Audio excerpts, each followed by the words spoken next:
कहते हैं कि जहां चाह होती है वहां पर राह भी होती है। हौसलों के आगे हर मुश्किल की हार होती है और ऐसे ही हौसले की जीत हुई है टोंक के पीपलू इलाके के मौलीपुरा के युवा बुद्धि प्रकाश की, जिन्होंने अपने साथियों के साथ वेस्ट मटेरियल से वाटर रिटेंशन तकनीक इजाद की है। इसे सूखी और बंजर ज़मीन में प्रयोग करने पर मृदा में लंबे समय तक नमी बनी रहती है और फसल सूखती नहीं है। अब पानी की कमी से जूझते राजस्थान के किसान जैविक कचरे से अपने बंजर खेतों को लंबे वक्त तक नम बनाए रख सकेंगे और फसल को सूखने से ज़्यादा वक्त तक बचा सकेंगे और इसे कम पानी में ज़्यादा पैदावार भी मिलेगी। किसान अब कम पानी और कम खाद में ऑर्गेनिक खेती कर सकते हैं और उनकी इस तकनीक ने जापान तक धूम मचा दी है। 4 साल से इस पर काम कर रहे बुद्धि प्रकाश को किसान कल्याण मंत्रालय से 23 लाख रुपए की वित्तीय सहायता मिली है। इससे वो स्टार्टअप की शुरुआत कर रहे हैं, जिससे वो पिछले 1 साल से जापान सरकार के साथ मिलकर काम कर रहे हैं। साथ ही जापान में भी स्टार्टअप की शुरुआत की है। उन्हें इसके लिए 31 राष्ट्रीय तथा 8 अंतर्राष्ट्रीय अवार्ड भी मिल चुके हैं। वे अगले 1 साल तक राष्ट्रीय कृषि विपणन संस्थान जयपुर के साथ काम करेंगे और ये रिटेंशन जैविक कचरे से बना है, जिसमें फलों के छिलके होते हैं जिन्हें जूस बनाने वाले कारखाने अक्सर फेंक देते हैं और ये पाउडर बाजार में मिलने वाले किसी भी पॉलीमर से बहुत सस्ता होता है। और ये तकनीक है जिसके ज़रिए और ये जो पॉलीमर खाद जो ये भैया लेके आया था वो हमने इस फसल में लगाया है और इसका रिजल्ट बहुत अच्छा है। इसमें फल फूल की भी अच्छी बढ़ोतरी हुई है और इससे पानी की भी थोड़ी मात्रा पानी कम मांगी फसल। और ये जो फसल है ये बहुत बढ़िया हुई है इससे। और ये जो पॉलीमर खाद है ये पानी की बचत भी करता है। हमारे यहाँ पे पानी की बहुत शॉर्टेज है तो इसमें बहुत अच्छा खाद है। और हमारे साथ फोन पर जुड़े हैं जलालुद्दीन टोंक से। जलालुद्दीन, ये तकनीक क्या है, किस तरह से इसका फायदा मिलता है? देखिए सर, बुद्धि प्रकाश ने जो नवाचार किया है वो वेस्ट मटेरियल से कुछ ऐसा उन्होंने इजाद किया है ताकि सूखी और बंजर जमीन को भी काम में लिया जा सके। मृदा में लंबे समय तक नमी बनाए ये रखता है। खास बात ये है कि इसमें फसल सूखती नहीं है। ये कम पानी में अधिक पैदावार लेने में भी सहायक है। बुद्धि प्रकाश का दावा है कि यह आविष्कार पूरी तरह से जैविक कचरे यानी बायो वेस्ट से बनाया गया है। इसमें फलों के छिलके, जूस, छोटे कारखाने अक्सर से फेंक दिए जाने वाला कचरा, जैविक कचरा इन और पाउडर, इन सबको मिलाकर उन्होंने एक ऐसा प्रोडक्ट तैयार किया है जो प्रोडक्ट खेत में या बंजर जमीन पर जब उसका छिड़काव किया जाए तो वहां उसका जो उर्वरक जो कम था वो बढ़ने लगता है, मतलब उपजाऊपन उसका आने लगता है। और इसके साथ साथ ही उसमें नमी भी हो जाती है ताकि पानी यानी कि जब फसल हो तो सिंचाई में फायदा हो, सिंचाई में पानी की ज्यादा जरूरत ना पड़े। इसको लेकर भी उन्होंने एक ऐसा ये वेस्ट तैयार किया है ताकि किसानों को फायदा मिल सके। जी, ये जो तकनीक है जलालुद्दीन, टोंक जिले के लिहाज से बहुत महत्वपूर्ण है क्योंकि वहाँ पर सिंचाई पानी की अक्सर कमी रहती है।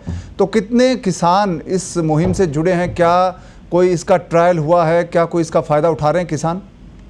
देखिए सर, बात करें अपन बुद्धि प्रकाश की तो ये पीपल उपखंड के मौलीपुरा फजलपुरा गांव है, बहुत छोटा सा गांव है जी। यहाँ से ये बुद्धि प्रकाश निकला है।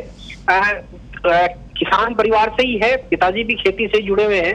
क्योंकि इसको कुछ ऐसा चाहिए था, ये बच्चे देख रहा था खेती में कुछ नवाचार क्या हो। हालांकि ये इंजीनियरिंग के लिए कोचिंग करने की बात इसने पहले अपने पिता से कही, साहब मुझे इंजीनियरिंग करनी है, लेकिन इसकी दिलचस्पी इंजीनियरिंग के साथ एग्रीकल्चर में भी थी। तो यूं इसकी जिज्ञासा चलती रही, बढ़ती रही। ये कुछ इसने जब बनाया तो इसको लेकर ये शुरुआत के दिनों में ही राष्ट्रीय कृषि विपणन संस्थान जयपुर है, यहाँ ये पहुंच गया और इस इंस्टीट्यूट से इसने 2 महीने की विशेष ट्रेनिंग ली एग्रीकल्चर और ऑर्गेनिक खेती को लेकर ही।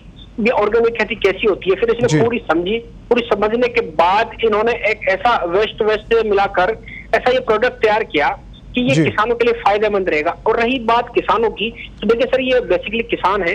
डेफिनेटली मौलीपुरा, फजलपुरा, पीपलू आसपास के जो गांव हैं, उम्मीद जताई जा रही है कि इस नई तकनीक से, नवाचार से किसानों को फायदा मिलेगा। जी, ये जो 23 लाख रुपए की आर्थिक सहायता मिली है जलालुद्दीन, इसका किस तरह से उपयोग करेंगे अब बुद्धि प्रकाश और उनके साथी क्या अब वो स्टार्टअप है, इसको एक ज़्यादा लोगों तक पहुंचाने की कोशिश होगी?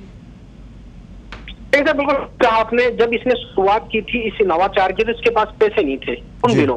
तो इनके जो पिता है उन्होंने, राम गोपाल गुर्जर है, इन्होंने बाकायदा ब्याज पर पैसे लिए ताकि ये नवाचार कर सके। मतलब कर्ज लिया, कर्ज लेने के बाद हालांकि अब वो कर्ज तो उतर गया, लेकिन अब इसके सामने जो पहले जो आर्थिक स्थिति टूटी हुई थी वो किसान कल्याण मंत्रालय की ओर से दिए गए 23 लाख रुपए से कुछ सहायता इसको मिली है। और उम्मीद है कि ये 23 लाख रुपए की सहायता से, जहां इसका दावा है, बुद्धि प्रकाश कहता भी है कि ये जो 23 लाख रुपए मुझे मिले हैं, मैं इसी नवाचार इनोवेशन पर ही मुझे इसको आगे बढ़ाने हैं ताकि मुझे किसी से पैसा लेना जरूरत ना पड़े। और ये इस 23 लाख से वो और भी नवाचार करेंगे। आसपास के जो मूलीपुरा और फजलपुरा के जो गांव हैं, हर के क्षेत्रों में इसका और नवाचार करेंगे। इस राशि से, मतलब इसी राशि को वो इधर खेती में ही डेवलप करना चाह रहे हैं। जलालुद्दीन, ये जो तकनीक है जिसके ज़रिए खेतों में नमी ज़्यादा वक्त तक बनाए रखने की बात कहते हैं, मिट्टी में नमी ज़्यादा देर तक रहती है, इसको जो किसान अपना रहे हैं या टोंक जिले के जो किसान हैं उनकी क्या प्रतिक्रिया है? क्या वो इस तकनीक को अपनाना चाहते हैं, इस मुहिम के साथ जुड़ना चाहते हैं?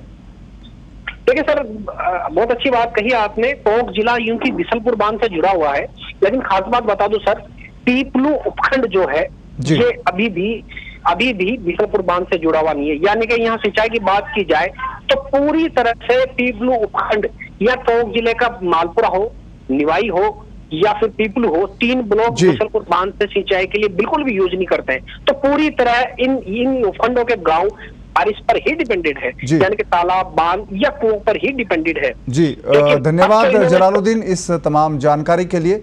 तो हमारे साथ अब जुड़े हैं बुद्धि प्रकाश, जिन्होंने ये तकनीक इजाद की है। बुद्धि प्रकाश जी, आपका स्वागत है पत्रिका टीवी में। नमस्ते सर। ये जो तकनीक आपकी है, इसको अब राष्ट्रीय स्तर पर पहचान मिली है, तो क्या कहेंगे आप? आपका सफ़र बहुत छोटे से गांव से शुरू हुआ और अब केंद्रीय स्तर पर एक केंद्रीय मंत्रालय ने इसको पहचाना है, तो राष्ट्रीय स्तर पर आपको पहचान मिली, क्या कहेंगे इस पर आप? सर, हमने ये जो प्रोजेक्ट है वो 4 साल पहले से इनोवेशन स्टार्ट कर दिया था और कंटिन्यू हम कॉलेज टाइम में भी, जब कॉलेज खत्म होती थी तो उसके बाद में हम काम करते थे। इसके बाद में तो पहले तो हम छोटे मोटे जो कंपटीशंस होते थे, जो कॉलेज लेवल के हो गए, जो स्टेट फेस्ट हो गया, तो वहाँ इनोवेशन से रिलेटेड जो भी कंपटीशन होते हैं हम पार्टिसिपेट करते थे इसमें। तो हमें कुछ अचीवमेंट मिल रहे थे उस टाइम और कई बार मिला भी नहीं, खाली आता है। और उस टाइम जब पैसे की जरूरत थी तो हम ट्यूशन पढ़ा के हम कलेक्ट कर देते हैं और इवेंट में पार्टिसिपेट करने बाहर जाया करते, जैसे IIT दिल्ली हो गए, बम्बई हो गई, ये इवेंट ऑर्गेनाइज करवाती रहती थी और भी अलग यूनिवर्सिटीज वहां पर हम जाते थे। आफ्टर इट जब हम स्टेट पे और कॉलेज कंपटीशन पार्ट कर रहे थे तो कुछ स्टार्टअप्स के इवेंट्स भी आए, हम उनमें भी कंपटीशन में पार्टिसिपेट किया कई बार बात। तो हमें लगा कि हम क्या आगे कर पाएंगे कुछ, बट हम कुछ करते रहे कुछ ना कुछ। उसके बाद में फिर हमें 2018 में गांधीयन यंग इनोवेशन अवार्ड मिल चुका था तो उसके बाद में फिर हमारा मोटिवेशन बढ़ा और हम कंटिन्यू पार्टिसिपेट कर रहे थे कि हमारा जो प्रोडक्ट है कहीं इनवैलिड नहीं हो जाए, क्योंकि जब तक हम कंपटीशन नहीं जाएंगे तो हमें पता नहीं चलेगा कि हमारा प्रोडक्ट कितना वैलिड है कितना नहीं है। तो 2019 तक हमको कुल 31 हमें नेशनल अवार्ड मिल चुके थे और 8 इंटरनेशनल अवार्ड मिले। फिर उसके बाद में जो इंटरनेशनल जो कंपटीशन होते हैं, जो एक्सीलरेटर प्रोग्राम्स होते हैं, जो गवर्नमेंट ऑफ जापान ने भी हमें सराहा और उन्होंने तुरंत हमें उसी टाइम, मतलब 1 महीने के अंदर सारी प्रोसेसिंग कंप्लीट करके जापान बुला लिया था। तो हमारी टीम में से 2 जो टीम मेंबर है वो वहां पर जापान गए और 1 साल मार्च 2020 में उन्होंने एक प्रोजेक्ट कंप्लीट कर लिया और फिर जापान गवर्नमेंट ने कहा कि ये इनोवेशन हमें यहाँ पर स्टार्ट करना है। तो हमारे जो R&D कंपनी है वो हमने जापान में स्टार्ट कर दिया। इसके बाद में पहले भी हमें गवर्नमेंट ऑफ राजस्थान ने कुछ वर्क ऑर्डर दिए थे, बट ड्यू टू पॉलिटिक्स वो वर्क ऑर्डर हमें नहीं मिले और जब बीजेपी गवर्नमेंट ने दिए तो गवर्नमेंट चेंज होने के बाद में ये हुआ कि वो कैंसिल हो गए या फिर उनका रेस्पॉन्स नहीं आ रहा था। फिर हम थोड़े वो झिझके थे, बट फिर उसी टाइम हमारा जापान में हो गया था तो हम कंट्री से अलग कंट्री में जा रहे थे। बट फिर नियाम में कुछ प्रोग्राम था जो national institute of agriculture and marketing Jaipur में, जी। तो वहाँ हमने फिर पार्टिसिपेंट किया। पार्टिसिपेंट करने के बाद में उन्होंने हमें 2 महीने की इंक्यूबेशन ट्रेनिंग मिली। ट्रेनिंग के दौरान हमें डीपीआर बनाना, बैलेंस शीट बनाना, कैसे अपना स्टार्टअप स्टार्ट करते हैं वो सारी प्रोसेसिंग बताना, ये सब कुछ हमारा नियाम में चल रहा था। और नियाम के तहत ही हमारा ये कुछ जो इनोवेशन फंड है, ग्रांट है, वो मिल रही है अभी। और इसके साथ ही भी जो बुद्धि प्रकाश, ये जो आपकी टेक्निक है, क्या इसको आम किसान अपना सकता है? क्या वो खुद तैयार कर सकता है जो आप फॉर्मूला जो अपनाया है आपने? नहीं, अभी तक हम फार्मर को दे नहीं रहे, हमारा इसे पेटेंट हो चुका है। बट अगर ज्यादा यूजफुल रहा तो हम फार्मर के लिए वैलिड कर देंगे। बट बिफोर इट हम सारी इसकी जो प्रोसेसिंग होती है वैलिडेशन की, उससे गुजरना चाहते हैं। क्योंकि हम अगर डायरेक्ट फार्मर्स को देते हैं तो पता नहीं फार्मर्स कैसे इसको यूज करे या फिर वो नेगेटिव तरीके से इसको बना ले, तो उसको सोइल खराब हो जाए, फिर खेत खराब हो जाए। इससे पहले हम सारे वैलिडेशन इंटरनेशनल लेवल पे करना चाहते हैं। तो पहले इनिशियली तो हम ही करना चाहते हैं। अगर ये प्रॉफिट होता है तो इन फ्यूचर हम फार्मर्स के लिए पेटेंट भी तोड़ सकते हैं। जी बुद्धि प्रकाश, उम्मीद करते हैं कि आपका यह जो प्रोजेक्ट है बहुत कामयाब रहे, किसानों के लिए बहुत फायदेमंद रहे और आपको भविष्य के लिए बहुत शुभकामनाएं। और इस वक्त आप हमारे साथ जुड़े इसके लिए आपका बहुत बहुत धन्यवाद।